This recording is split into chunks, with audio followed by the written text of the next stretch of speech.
Hello बच्चों, इस video में हम लोग अर्धचालक इलेक्ट्रॉनिकी के अंतर्गत ऊर्जा बैंड के अनुसार ठोसों के वर्गीकरण के बारे में पढ़ेंगे।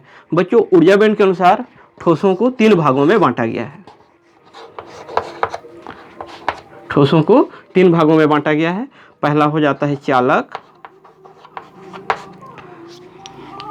दूसरा हो जाता है कुचालक या इसी को विद्युत रोधी कहते हैं, और तीसरा हो जाता है अर्धचालक। ठीक है बच्चों, ऊर्जा बैंड के अनुसार ठोसों को 3 भागों में बांटा गया है। पहला है चालक, दूसरा है कुचालक और तीसरा है अर्धचालक। हमको इस वीडियो में तीनों का वर्णन करना है, चालक का, कुचालक का और अर्धचालक का। किसके अनुसार? ऊर्जा बैंड के अनुसार। तो सबसे पहले हम लोग चलो चालक को देखते हैं। चालक, तो हम जानते हैं चालक किसे कहते हैं। चालक क्या होता है? कोई भी पदार्थ जिसमें विद्युत का प्रवाह सुगमता पूर्वक हो जाता है उसे चालक कहते हैं। प्रायः सभी धातुएं चालक की श्रेणी में आती है। प्रायः सभी धातुएं किसके श्रेणी में आती है? चालक की श्रेणी में आती है। अब इस चालक का वर्णन हम लोग ऊर्जा बैंड के अनुसार करेंगे। तो ऊर्जा बैंड पढ़ने के लिए हमको संयोजी इलेक्ट्रॉन, संयोजी बैंड, चालन बैंड और वर्जित ऊर्जा अंतराल।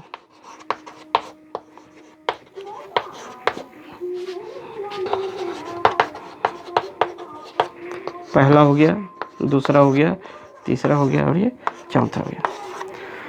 बच्चों, ऊर्जा बैंड के अनुसार चालक, कुचालक और अर्धचालक की व्याख्या करने के लिए हमको इन 4 अवधारणाओं को पहले समझना पड़ेगा।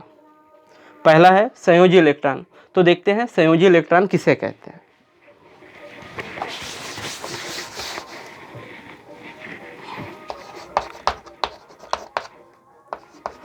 संयोजी इलेक्ट्रॉन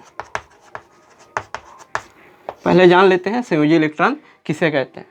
तो बच्चों, हम लोग जानते हैं प्रत्येक पदार्थ किससे, अणुओं से मिलकर बना होता है। प्रत्येक पदार्थ अणुओं से मिलकर बना होता है। अणु परमाणुओं से मिलकर बना होता है। परमाणु के केंद्र में नाभिक होती है। परमाणु के केंद्र में नाभिक होती है। नाभिक 2 प्रकार के कणों से मिलकर बना होता है, प्रोटॉन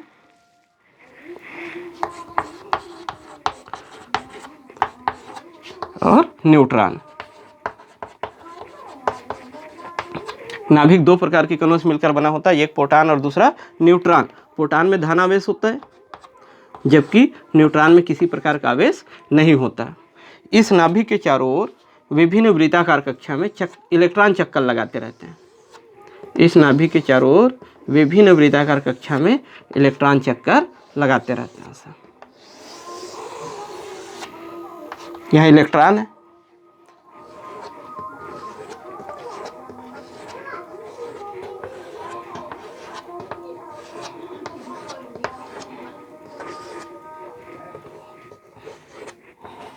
इलेक्ट्रॉन हो गया।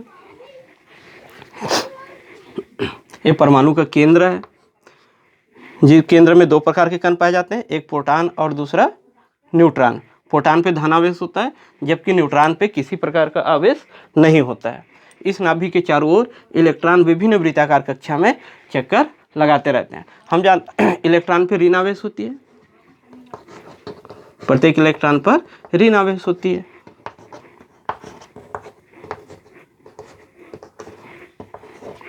जबकि नाभिक पे धनावेश होता है। हम जानते हैं विजातीय आवेशों में आकर्षण का बल कार्य करता है। विजातीय आवेशों में आकर्षण का बल कार्य करता है। तो देखते हैं एक कक्षा, दूसरी कक्षा एंड थर्ड कक्षा। प्रत्येक कक्षा की नाभिक से दूरी अलग अलग है। इस कक्षा की नाभिक से दूरी, इस कक्षा की नाभिक से दूरी और इस कक्षा से नाभिक की दूरी। तो प्रत्येक कक्षा की नाभिक से दूरी अलग अलग है। नाभिक से दूरी अलग अलग है कहने का क्या मतलब हुआ, जैसे जैसे इलेक्ट्रॉनों की नाभिक से दूरी बढ़ती जाती है, जैसे जैसे इलेक्ट्रॉनों की नाभिक से दूरी बढ़ती जाती है, नाभिक की आकर्षण बल का मान, इसकी आकर्षण बल का मान कम होते जाता है। इसकी तुलना में ये अधिक दूरी पर स्थित है, तो आकर्षण बल का मान इसकी तुलना में इसमें कम लगेगा। इससे भी ज़्यादा दूरी पर ये कक्षा स्थित है, तो यहाँ पे स्थित इलेक्ट्रॉन पर इसकी तुलना में आकर्षण बल का मान यहाँ कम लगेगा। अर्थात इलेक्ट्रॉनों की नाभिक से दूरी बढ़ने के साथ साथ नाभिक के आकर्षण बल का मान कम होते जाता है, तथा सबसे अंतिम कक्षा में स्थित इलेक्ट्रॉन पर नाभिक की आकर्षण बल का मान बहुत ही कम होता है, बहुत ही कम होता है। इस कक्षा में जो इलेक्ट्रॉन है इस पर नाभिक के आकर्षण बल का मान बहुत ही कम होता है। ठीक है बच्चों, लेकिन कम होता है, लेकिन अभी भी नाभिक की आकर्षण बल लग रहा है। तो इसी इलेक्ट्रॉन को कहते हैं हम लोग संयोजी इलेक्ट्रॉन। इस इलेक्ट्रॉन को क्या कहते हैं, संयोजी इलेक्ट्रॉन। किसी भी पदार्थ की अंतिम कक्षा में उपस्थित इलेक्ट्रॉनों को क्या कहते हैं हम लोग, संयोजी इलेक्ट्रॉन। किसी भी पदार्थ की अंतिम कक्षा में स्थित इलेक्ट्रॉनों की संख्या कहलाता है संयोजी इलेक्ट्रॉन। अब देखते हैं हम लोग संयोजी बैंड। संयोजी बैंड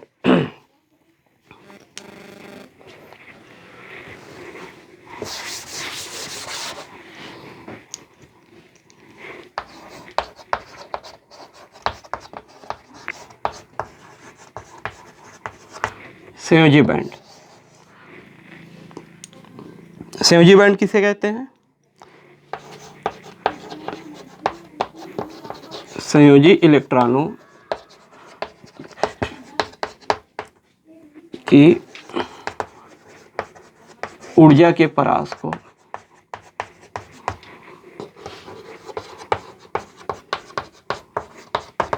संयोजी बैंड कहते हैं।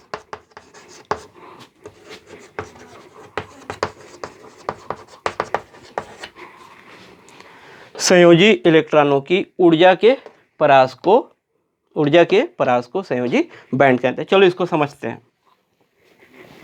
अब देखते हैं संयोजी इलेक्ट्रॉन। तो पहले हम लोग संयोजी इलेक्ट्रॉन बना लेते हैं।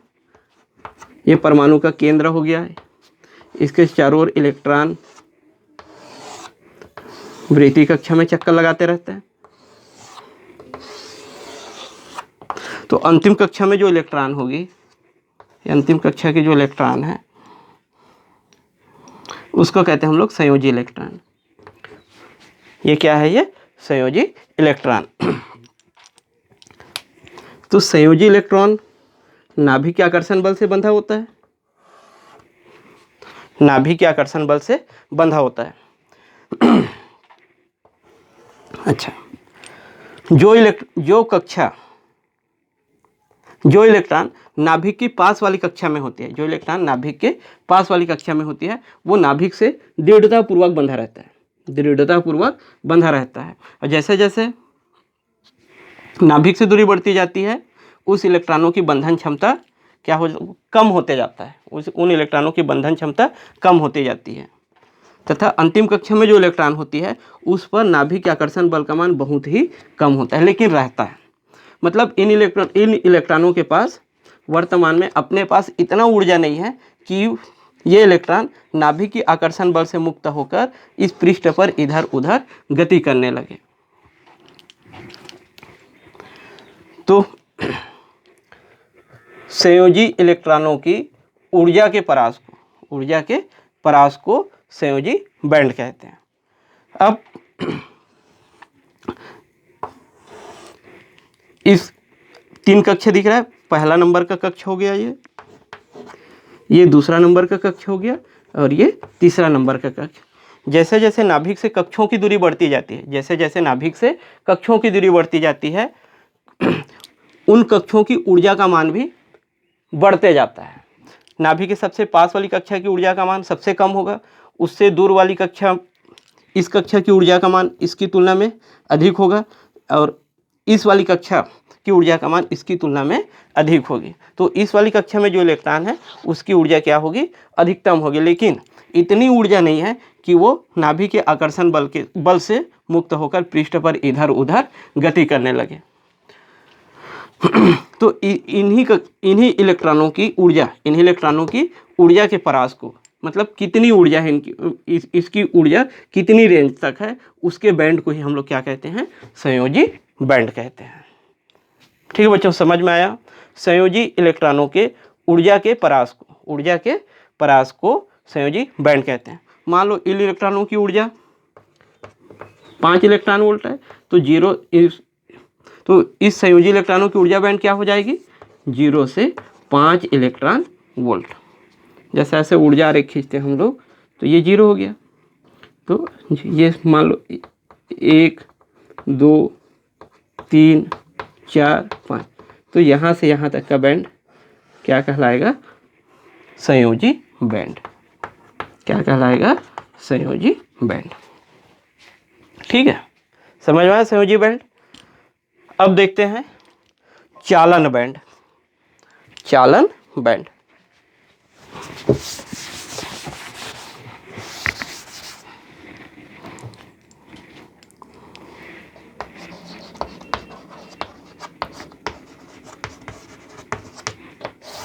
चालन बैंड क्या होता है, तो संयोजी बैंड से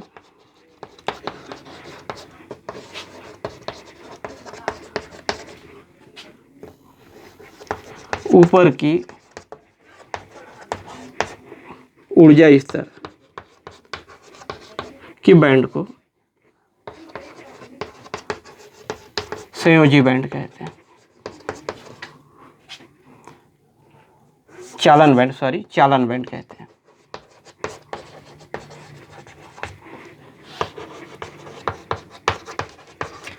एक बार देखते हैं, संयोजी बैंड से ऊपर की ऊर्जा स्तर की बैंड को चालन बैंड कहते हैं। इसको ऐसा समझते हैं,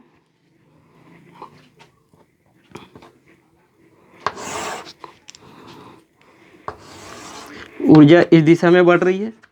अभी बताया यहाँ पे संयोजी बैंड बनता है, ये क्या हो गया, संयोजी बैंड हो गया। तो संयोजी बैंड से ऊर्जा इधर बढ़ रहा है, तो संयोजी बैंड से ऊपर की ओर जो बैंड बनता है, ऊर्जा का जो बैंड बनता है, बस ये बन गया। इसको कहेंगे हम लोग चालन बैंड। क्या कहते हैं, चालन बैंड। ये चालन बैंड हो गया। तीसरा आता है वर्जित ऊर्जा अंतराल। वर्जित ऊर्जा अंतराल किसे कहेंगे, तो चालन बैंड और संयोजी बैंड के बीच ऊर्जा के अंतराल को कहते हैं हम लोग वर्जित ऊर्जा अंतराल। वर्जित ऊर्जा अंतराल। चालन बैंड और संयोजी बैंड के बीच के ऊर्जा स्तर को कहते हैं हम लोग वर्जित ऊर्जा अंतराल। चलो इसको एक उदाहरण से समझने की कोशिश करते हैं।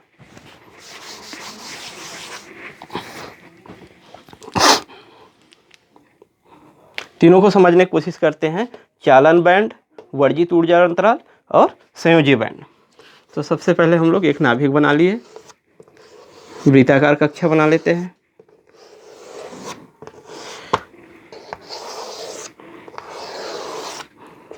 वृत्ताकार कक्षा हो गया।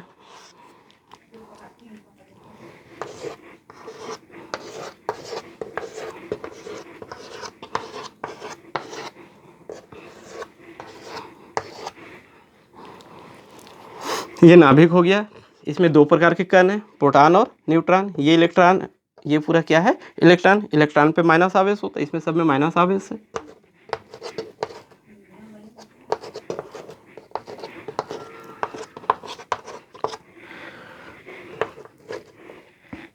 ये पूरा सबसे अंतिम कक्षा में स्थित इलेक्ट्रॉन को क्या कहते हैं हम लोग, संयोजी इलेक्ट्रॉन कहते हैं। क्या कहते हैं इसको, संयोजी इलेक्ट्रॉन।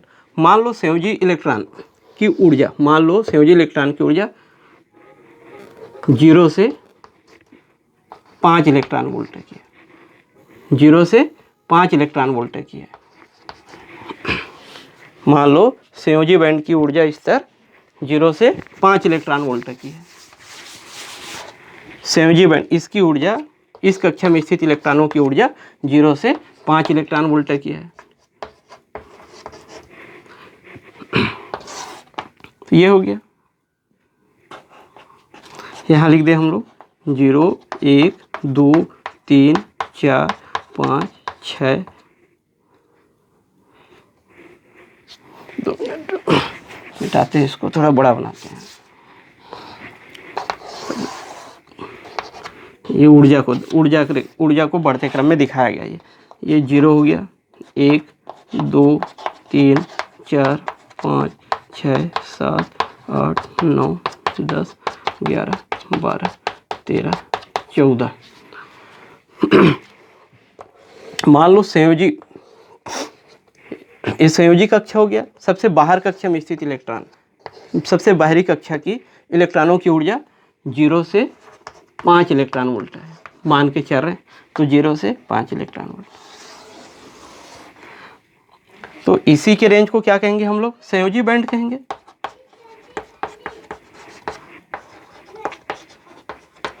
संयोजी बैंड पढ़े ना हम लोग। संयोजी बैंड की परिभाषा क्या है? संयोजी इलेक्ट्रॉनों द्वारा अभिग्रहित ऊर्जा की परास। संयोजी इलेक्ट्रॉनों द्वारा अभिग्रहित ऊर्जा की परास। तो संयोजी इलेक्ट्रॉनों की ऊर्जा की परास क्या है? 0 से 5 इलेक्ट्रॉन वोल्ट। अब इसको हम लोग बाह्य विद्युत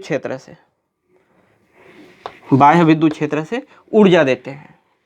इसको विद्युत धारा कब उत्पन्न होता है? एक्चुअल में विद्युत धारा उत्पन्न कब होती है?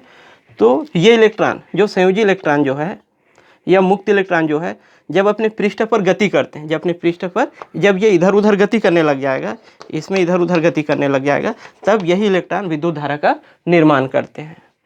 गतिशील इलेक्ट्रॉन ही विद्युत धारा का निर्माण करते हैं। अभी इन इलेक्ट्रॉनों के पास स्वयं की इतनी ऊर्जा नहीं है कि ये पृष्ठ पर इधर उधर गति करने लगे। जब इसको हम लोग बाह्य ऊर्जा देते हैं, तो बाह्य ऊर्जा के कारण इनकी ऊर्जा बढ़ जाती है। मान लो इसको बाह्य ऊर्जा दे रहे हैं, अभी फिलहाल 5 इलेक्ट्रॉन वोल्ट तक की ऊर्जा है, 6 इलेक्ट्रॉन वोल्ट की ऊर्जा दी है। पृष्ठ में इधर उधर गति करने नहीं लगा। 6 के बाद 7 इलेक्ट्रॉन वोल्ट की ऊर्जा दी है, पृष्ठ पर इधर उधर गति करने नहीं लगा। 8 इलेक्ट्रॉन वोल्ट की ऊर्जा दी है, नहीं लगा। 9 इलेक्ट्रॉन वोल्ट की ऊर्जा दी है, नहीं लगा। 10 इलेक्ट्रॉन वोल्ट की ऊर्जा दी है, तो ये इलेक्ट्रॉन अभी नाभिक के आकर्षण बल से बंधा हुआ है। जब इसको हम लोग 10 इलेक्ट्रॉन वोल्ट की ऊर्जा देते हैं, तो ये पृष्ठ पर इधर उधर गति करने लगता है, अपने पृष्ठ पर इधर उधर गति करने लगते हैं, जिससे विद्युत धारा का निर्माण होता है और विद्युत धारा प्रवाहित होने लगता है। तो जो संयोजी इलेक्ट्रॉन है या मुक्त इलेक्ट्रॉन जो है, सबसे बाहरी कक्षा में जो इलेक्ट्रॉन है, वो विद्युत धारा का निर्माण कब कर रहे हैं? जब उसको कितनी ऊर्जा मिल रही है? 10 इलेक्ट्रॉन वोल्ट की ऊर्जा मिल रही है। 10 इलेक्ट्रॉन वोल्ट की ऊर्जा मिल रही है। 10 में जब पृष्ठ पर गति कर रहा है, तो 11 इलेक्ट्रॉन वोल्ट की ऊर्जा देंगे तो ज़्यादा तीव्र वेग से गति करेगा। 12 का देंगे तो भी गति करेगा, 13 का देंगे तो भी गति करेगा। अब देते जाएंगे तो तीव्र गति से वो इस अपने पृष्ठ पर इधर उधर गति करने लगेगा। तो ये तो 0 से 5 संयोजी बैंड हो गया। चालन बैंड, विद्युत का चालन कहाँ से हो रहा है? 10 इलेक्ट्रॉन वोल्ट से हो रहा है। यहाँ से 10 में निकला, 11 में निकलेगा, 12 में, ऐसे बढ़ाते जाएंगे तो इलेक्ट्रॉन निकलते जा रहे हैं। ये हो गया चालन बैंड। ठीक है बच्चों। और जो बीच की ऊर्जा अंतराल है 5 और 10 के बीच, 6 7 8 9, ये कहलाता है वर्जित ऊर्जा अंतराल। ये क्या कहलाएगा? वर्जित ऊर्जा अंतराल।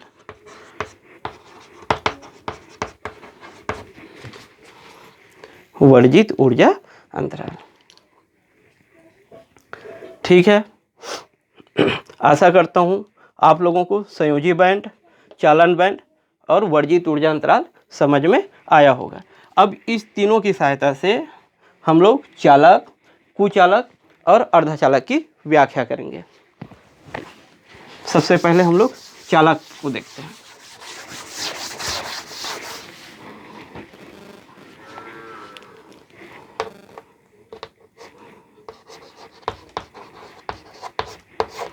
तो चालक वे पदार्थ होती है जिसमें विद्युत का प्रवाह सुगमता पूर्वक हो जाता है। प्रायः सभी धातुएं चालक होती है।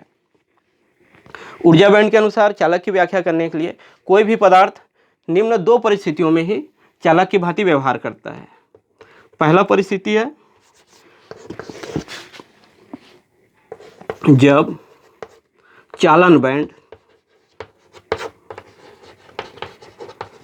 आंशिक रूप से भरा हो, आंशिक रूप से भरा हो, तो क्या होगा, बनाते हैं। ये ऊर्जा स्तर को दिखा रहा है, यहाँ पे संयोजी बैंड होता है,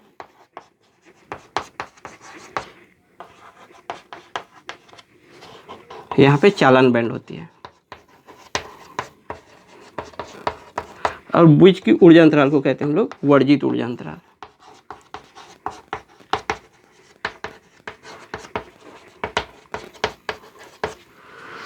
तो कोई भी पदार्थ चालक की भांति व्यवहार कब करेगा, जब चालक बैंड आंशिक रूप से भरा होगा। चालक बैंड आंशिक रूप से भरा होगा मतलब ये जो चालक बैंड है इसमें कुछ इलेक्ट्रॉन विद्यमान होंगे, मुक्त इलेक्ट्रॉन विद्यमान होंगे। चालक बैंड,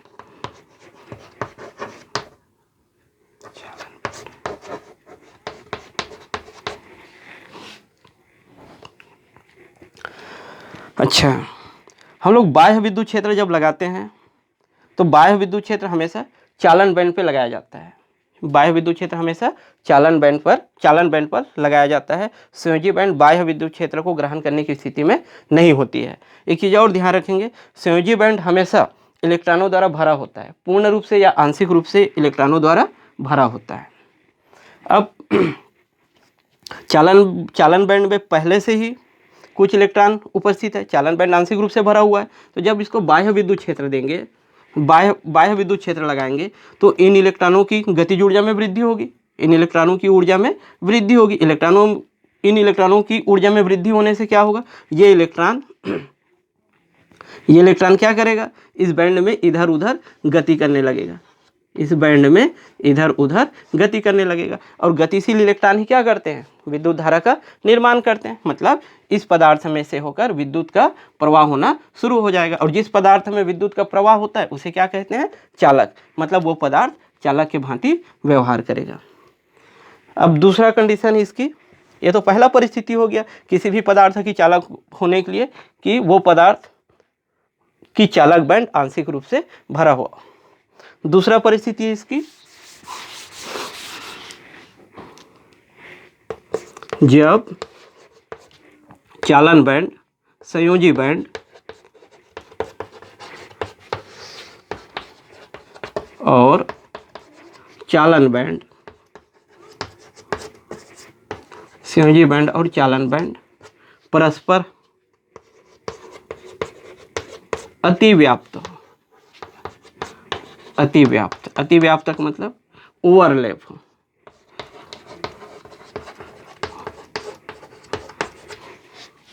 कोई भी पदार्थ चालक की भांति तभी व्यवहार करेगा जब संयोजी बैंड और चालन बैंड क्या होंगे, परस्पर अतिव्याप्त होगा। तो जब चालन बैंड और संयोजी बैंड परस्पर अतिव्याप्त होगा तो क्या होगा, देख तो बनाते हैं इसको, इसका ऊर्जा रेख, ये ऊर्जा रेख हो गया, यहाँ संयोजी बैंड हो गया,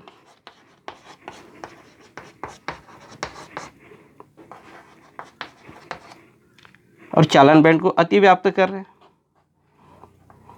तो इसी में चालन बैंड हो गया, ये चालन बैंड हो गया।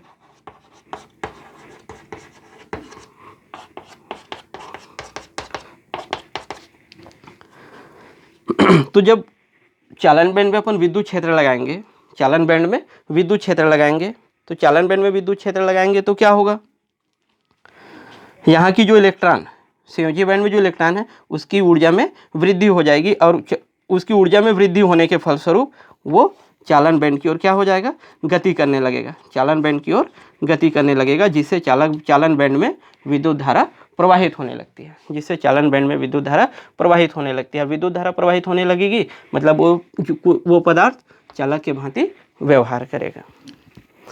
और जब दोनों बैंड, चालन बैंड और संयोजी बैंड परस्पर ओवरलैप होंगे, परस्पर अतिव्याप्त होगा, उस स्थिति में वर्जित ऊर्जा अंतराल का अस्तित्व नहीं होता है। वो वर्जित ऊर्जा अंतराल क्या हो जाता है, खत्म हो जाता है।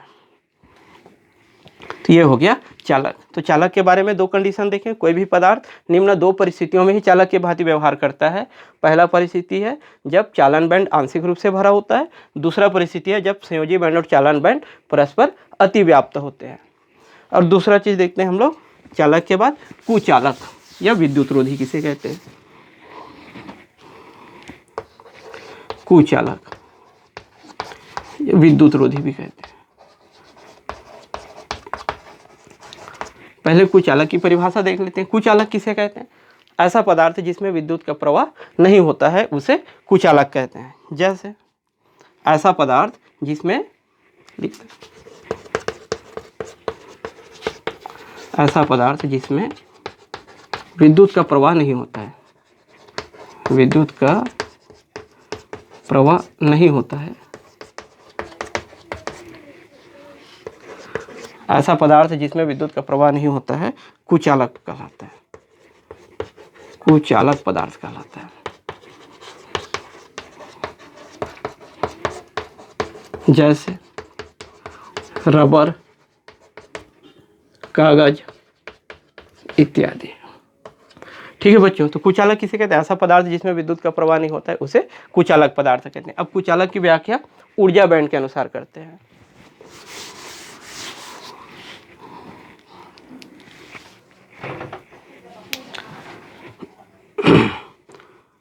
इसे ऊर्जा बैंड बना लिया अपन। यहाँ पे संयोजी इलेक्ट्रॉन होती है,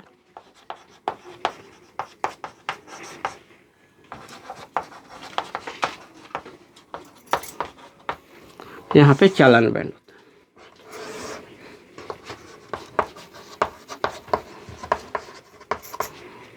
और यहाँ पे वर्जित ऊर्जा अंतराल होती है।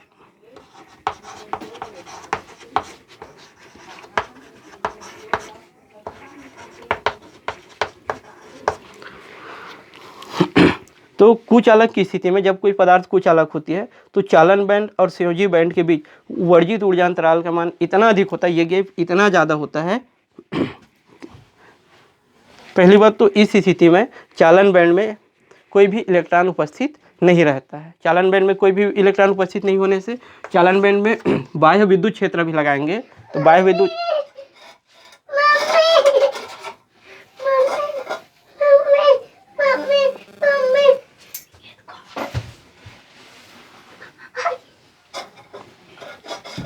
चालन बैंड में कोई भी इलेक्ट्रॉन उपस्थित नहीं होने के कारण जब इसमें बाह्य विद्युत क्षेत्र लगाएंगे तो बाह्य विद्युत क्षेत्र लगाएंगे तो चालन बैंड को अतिरिक्त ऊर्जा मिलेगी।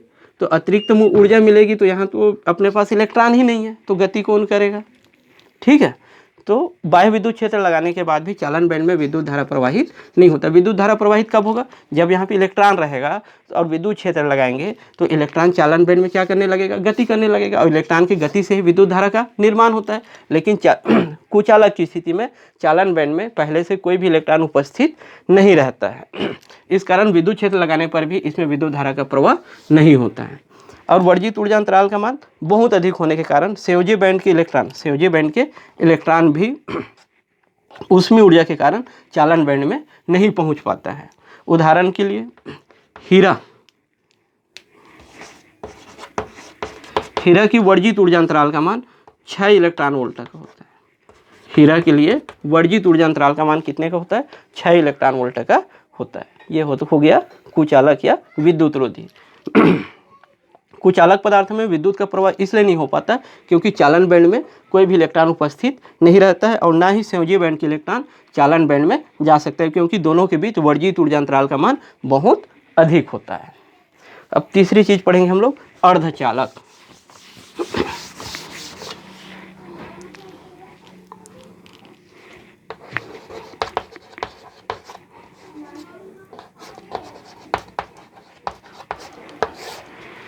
अर्धचालक किसे कहते हैं? तो अर्धचालक वे पदार्थ होते हैं जिसमें चालक और कुचालक दोनों का गुण पाया जाता है।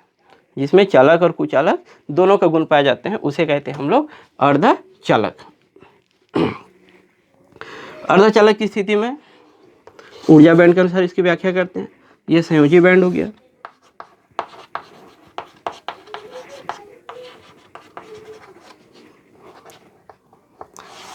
ये चालन बैंड हो गया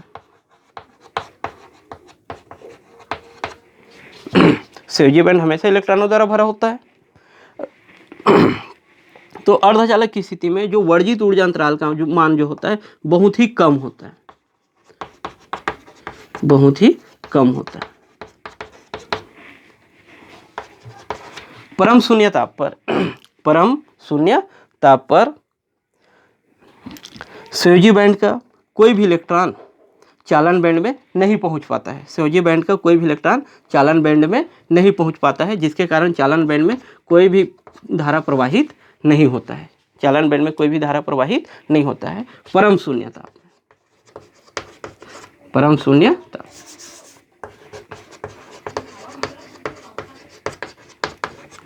तो परम शून्य ताप पर संयोजी बैंड का कोई भी इलेक्ट्रॉन चालन बैंड में नहीं पहुंच पाता है।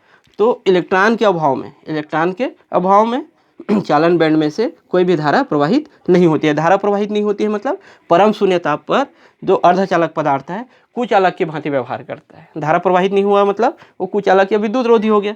तो परम शून्य ताप पर अर्धचालक पदार्थ जो होती है वो कुचालक की भांति व्यवहार करता है। लेकिन जैसे ताप बढ़ाते हैं, कमरे के ताप में ला लिए, परम शून्य ताप से कमरे के ताप में ला लिए, तो संयोजी बैंड की जो इलेक्ट्रॉन होती है, संयोजी बैंड की जो इलेक्ट्रॉन होती है ऊष्मीय प्रक्षोभ के कारण, ऊष्मीय प्रक्षोभ के कारण, चूंकि वर्जित ऊर्जा अंतराल का मान बहुत ही कम है, वो ऊष्मीय प्रक्षोभ के कारण संयोजी बैंड के इलेक्ट्रॉन संयोजी बैंड से चालन बैंड की ओर गति करने लगते हैं। यहाँ के इलेक्ट्रॉन संयोजी बैंड से चालन बैंड की ओर गति करने लगते हैं। और गति अब इलेक्ट्रॉन गति कर रहा है मतलब गतिशील इलेक्ट्रॉन ही धारा का निर्माण करते हैं, मतलब इस चालन बैंड में से विद्युत धारा प्रवाहित होने लगती है। मतलब कमरे के ताप पर अर्धचालक, अब इसमें इलेक्ट्रॉन प्रवाहित हो रही है, मतलब कमरे के ताप पर जो अर्धचालक पदार्थ है चालक की भांति व्यवहार करता है, और परम शून्य ताप पर जो अर्धचालक पदार्थ है कुचालक की भांति व्यवहार करता है। आशा करता हूँ आज का जो लेक्चर है, आज का जो वीडियो है आपको समझ में आया होगा। आगे हम लोग फिर से कंटिन्यू करेंगे। यदि आपको ये वीडियो अच्छा लगा हो तो मेरे चैनल को लाइक और सब्सक्राइब जरूर करिएगा। धन्यवाद।